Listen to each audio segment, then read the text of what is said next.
We,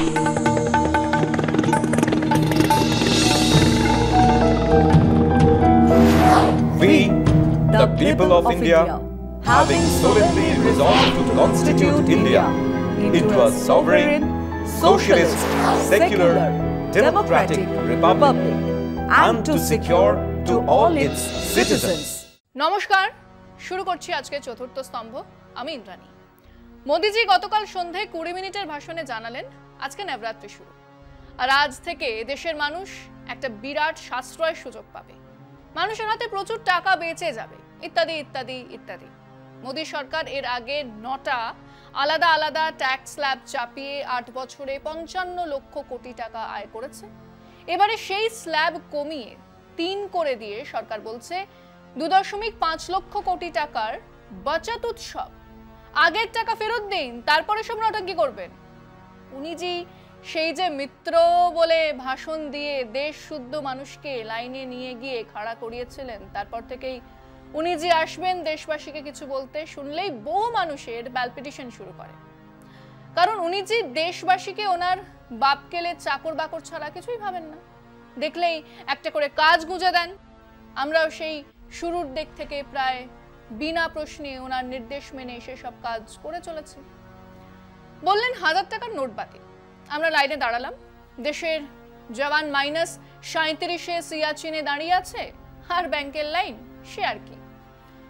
কত কিছু হবে, কালাধন বাজেয়াপ্ত হবে, উগ্রপন্থীরা ভাত না পেয়ে মরবে, দেশ বিকাশ আর উন্নয়ন দাকে খুঁজে পাবে।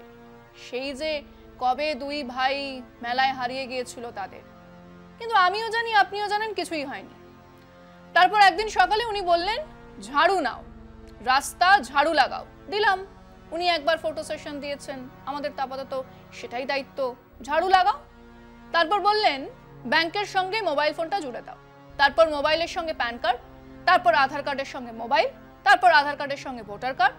তারপর জানা গেল আপনার কাছে আধার কার্ডই থাকুক আর ভোটার কার্ডই থাকুক, আপনি যে দেশের নাগরিক তার প্রমাণ দিতে হবে। তারপর জানা গেল যে উনি বিশ্বগুরু হয়ে গেছেন, 20টা দেশ ওনার কথা শুনেই চলছে। ট্রাম্প থেকে জর্জিয়া মেলোনি ওনার দোস্ত। চীন 38,000 স্কয়ার কিলোমিটার জমি দখলে রেখে উনি পাকিস্তানের দিকে তাকিয়ে বললেন ঘর মে ঘুসকর মারেঙ্গে। তারপর সংসদে ওনার ম্যান ফ্রাইডে অমিত শাহ জানালেন ওনারা নাকি পাক অকুপাইড কাশ্মীর ছিনিয়ে আনবেন। তো শুরু হলো অপারেশন সিন্দুর, নাকি হাঁটু গেড়ে বসে পড়লো পাকিস্তান। কিন্তু মোদিজি পাক অকুপাইড কাশ্মীর না ছিনিয়েই যুদ্ধবিরতিতে রাজি হয়ে গেলেন। কারণ তখন ওনার শিরায় ধমনীতে রক্ত নয়, গরম সিঁদুর দৌড়াদৌড়ি করছে। সিঁদুরে মার্কারি মানে পারদ থাকে, গোলমাল তো হবেই। তো যাই হোক, এদিকে ট্রাম্প সাহেব চাপিয়েছেন 50% ট্যারিফ, আর মোদিজি এনেছেন GST 2। আজ সেই জিএসটি নিয়ে তিনি দেশের মানুষজনকে কিছু কথা বললেন। আজকে আলোচনা একটা বিরতির পর, সঙ্গে থাকুন। ওনার এর আগের ইতিহাস বলে দিচ্ছে উনি যা যা বলেছেন তার একটাও সত্যি হয়নি। ওনার প্রতিশ্রুতি উনি নিজেই ভুলে গেছেন। বলেছিলেন অ্যাকাউন্টে 15 লক্ষ টাকা আসবে, হয়নি। বলেছিলেন বছরে 2 কোটি বেকারের চাকরি হবে, হয়নি। বলেছিলেন কৃষকদের আয় দ্বিগুণ হবে, হয়নি। বলেছিলেন 2023-এর মধ্যে সবার পাকা ঘর হবে, হয়নি। বলেছিলেন 2023-এর মধ্যেই ম্যানুফ্যাকচারিং ইন্ডাস্ট্রি মোট জিডিপির 25% হয়ে যাবে 2025-এর মধ্যে, হয়নি। এবারে বললেন নবরাত্রি থেকেই মানুষের পকেটে টাকা থেকে যাবে। কেন? কারণ উনি নতুন জিএসটি চালু করেছেন। তো এর আগে গত 5 বছর ধরে জিএসটি চালু ছিল, তাহলে সেটা কি ছিল? জনবিরোধী।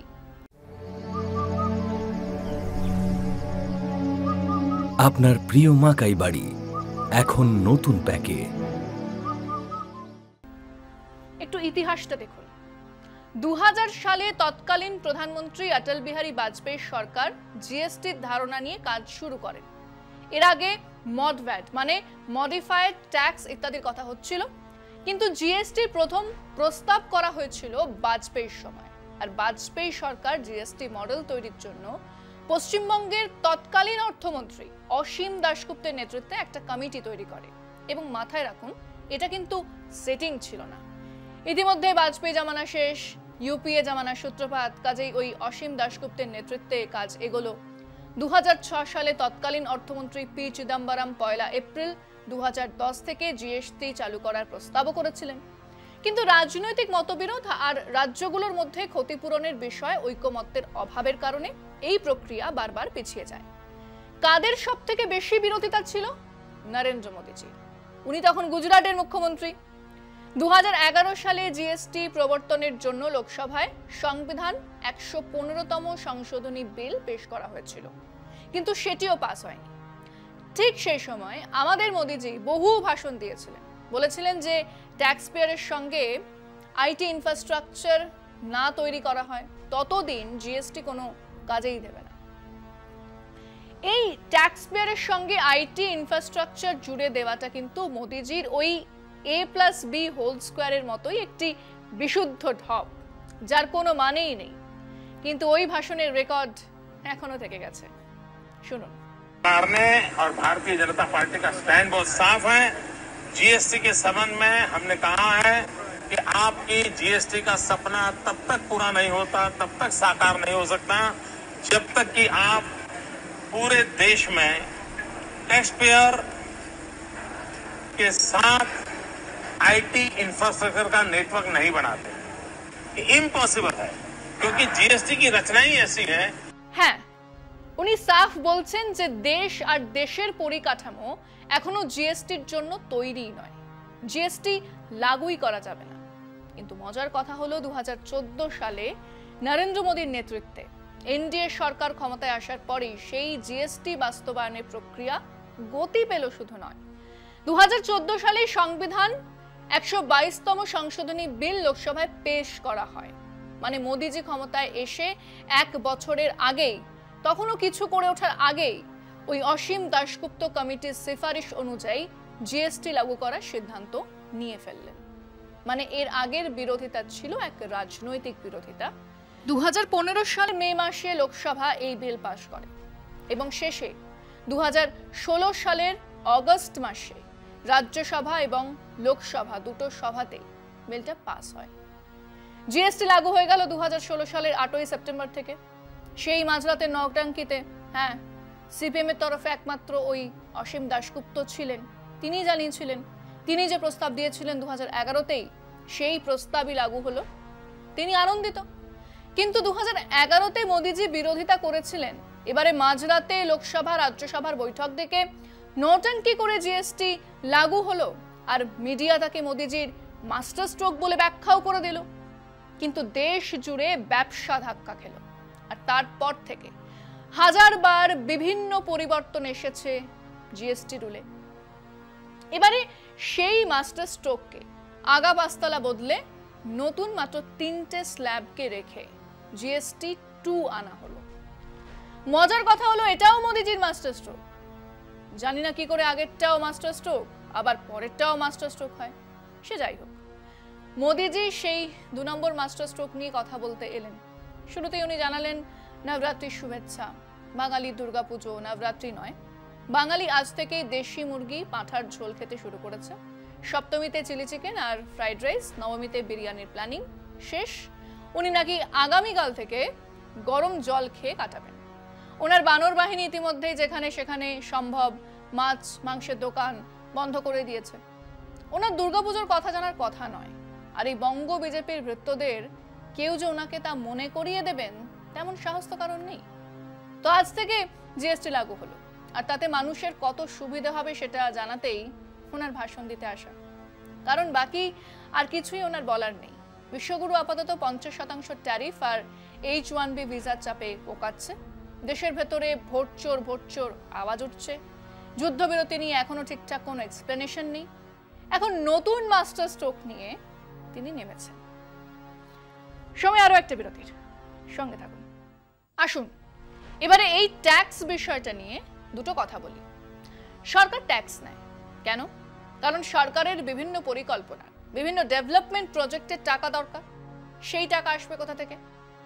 অনেকটা আসবে এই ইনডাইরেক্ট ট্যাক্স থেকে, যা আমিও দেব, আম্বানিও দেবে সমান হারে। মানে আম্বানি ধোকলা কিনলে আগে 12% ট্যাক্স দিতে হতো, এখন আপনি খেলেও 5%, আম্বানি খেলেও 5%। দিল্লির সরকারের কিছুটা আসবে direct tax, income tax, corporate tax থেকে। রাজ্যের কিছুটা আসবে এক্সাইজ থেকে, মানে মদ গাঁজা বিক্রি করে। দুই সরকারের খানিক টাকা আসে পেট্রোল ডিজেলের ওপরে চাপানো ট্যাক্স থেকে, কিছুটা আসবে বাজার থেকে ঋণ নিয়ে ওই বন্ড ইত্যাদি জারি করে, কিছুটা আসবে পুরনো যা কিছু আছে সে জমি হোক রাষ্ট্রায়ত্ত কারখানা হোক সেসব বেচে, আর মোদী সরকার টাকার যোগান টাকা ছাপিয়েও করতে পারে। কিন্তু টাকা ছাপালেই ইনফ্লেশন হবে, সেটাই এক হ্যাপা। এবারে ধরুন এই যে আয়ের সোর্সগুলো সেগুলো কি খুব একটা বদলাবে?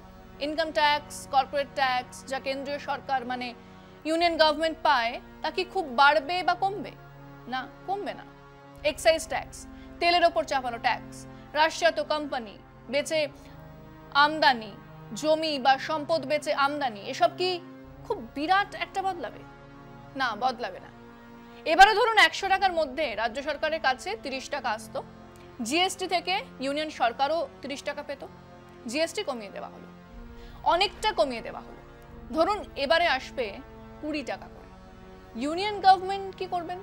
উন্নয়ন খাতে কম খরচ করবেন, ইনফ্রাস্ট্রাকচার ডেভেলপমেন্টে কম টাকা খরচ করবেন? তাহলে তো সর্বনাশ। তাহলে উপায়? ওনারা টাকা চেপে সামাল দেবেন, ইনফ্লেশন মানে মুদ্রাস্ফীতি বাড়বে। কিন্তু রাজ্য সরকার কোথা থেকে আনবে? মদ গাঁজা থেকে? কত আনবে? পেট্রোল ডিজেল মানে কোলগেটে 30 পয়সা কম দাম দিয়ে আপনি এবারে 30 পয়সা পেট্রোল ডিজেলে খরচ করবেন? লাভ কি হবে? আর না হলে উন্নয়ন প্রকল্প থমকে যাবে, খরচ হবে না। তার মানে আবার সেই একই আর্থিক প্রভাব পড়বে অর্থনীতিতে, না হলে আবার ধার বাড়বে।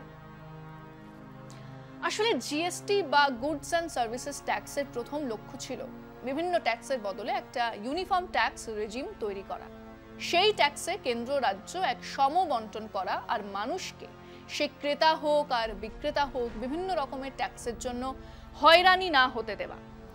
জিএসটি চাপিয়ে জিনিসপত্রের দাম কমানো যায়, আর তাতে অর্থনৈতিক বিরাট সুবিধে হয়, এরকম অর্থনীতি ওই এন্টায়ার পলিটিক্যাল সায়েন্স পড়া লোকজন ছাড়া আর কেউ বলে না, বলার কথাও নয়। To simplify the tax system, a well-planned structure can be achieved by implementing GST. হ্যাঁ, এটাই ছিল জিএসটির প্রথম কথা, যে ট্যাক্স সিস্টেমটাকে অযথা জটিল না করে একটা সরল সোজা ব্যবস্থা তৈরি করাই ছিল জিএসটি চালুর লক্ষ্য। মোদিজি ছেলে ভোলানো অর্থনীতি বোঝাচ্ছেন।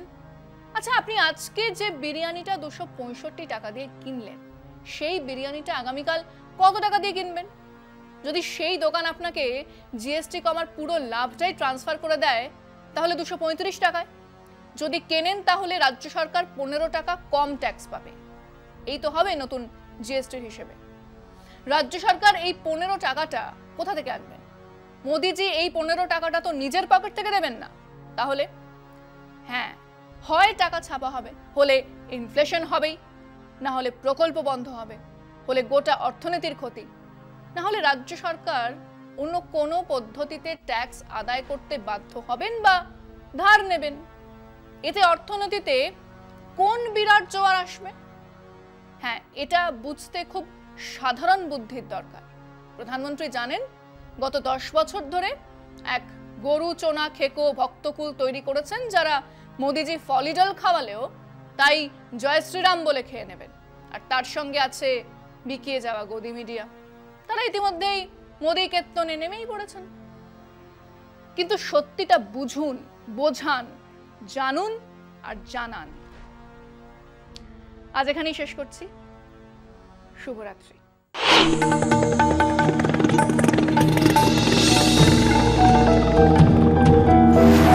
We, the people of India, having solemnly resolved to constitute India into a sovereign, socialist, secular, democratic republic, and to secure to all its citizens